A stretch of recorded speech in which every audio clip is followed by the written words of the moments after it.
Hello, ngayon ay nagluluto ako ngayon ng chicken. Ayan ang marinate ko na yan.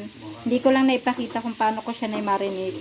Kaya yan na lang yung natira kasi nagpiprito na rin ako. Ayan. Pagkatapos kong i-marinate, nilagyan ko ulit siya ng harina. Yung harina may lasa yan. Nilagyan ko yan ng asin para may lasa or magic sarap. At ito na ang kinalabasan ng ating fried chicken. Bango. Ayan. Oh, sarap. Ganito lang ang sikreto ko sa pagluto ng fried chicken. Yung unang ginawa ko, inano ko muna ng, ayan, nakikita nyo itong limon. Ayan. Isang ganito, nandito na siya. Ang ginawa ko ulit, bago ko isa lang, maging ganyan, inano ko ulit ng harina. Pero yan, pure harina na lang yan. Wala nang crispy fry yan. Ayan. Hindi ko lang napakita kung paano kung 30 minutes to muna to inano dun, binabad bago ko lutuin. Ayan.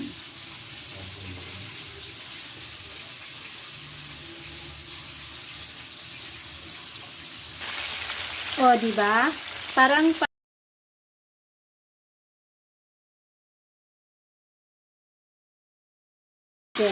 ang lalaki. Tita, puno ka bigyo.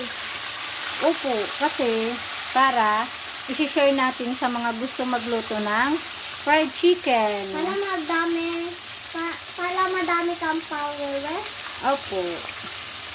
Sabihin mo muna, follow nyo po si tita. Ayan. Uy, hindi ako pinansin. Kala ko yung ano. Ayan. Ayan. Ganyan lang po ang pagluto ng fried chicken. Huwag mo nalagyan ng harina. Hindi ko naman nilalagyan ng halima. Balat lang yan ng ano, chicken, oh. Okay. Hindi mo kita. Bulag ka yata eh. Hindi ako bulag. Nakikita ko. Nasaan? Ang mahal.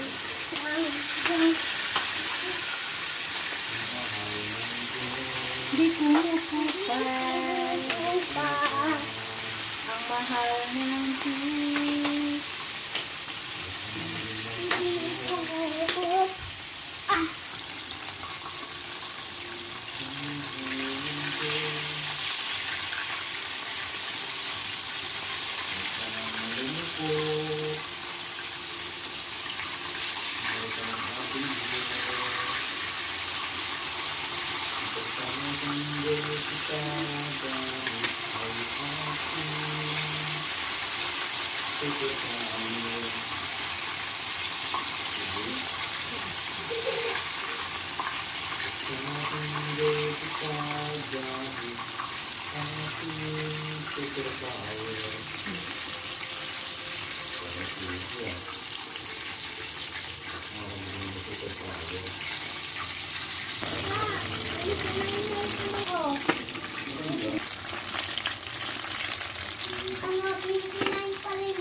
kailangan maging malalaki.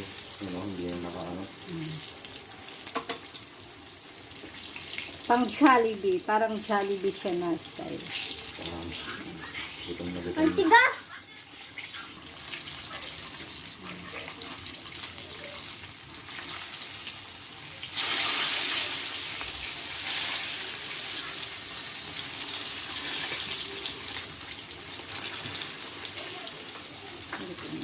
Ito na. Yung mga,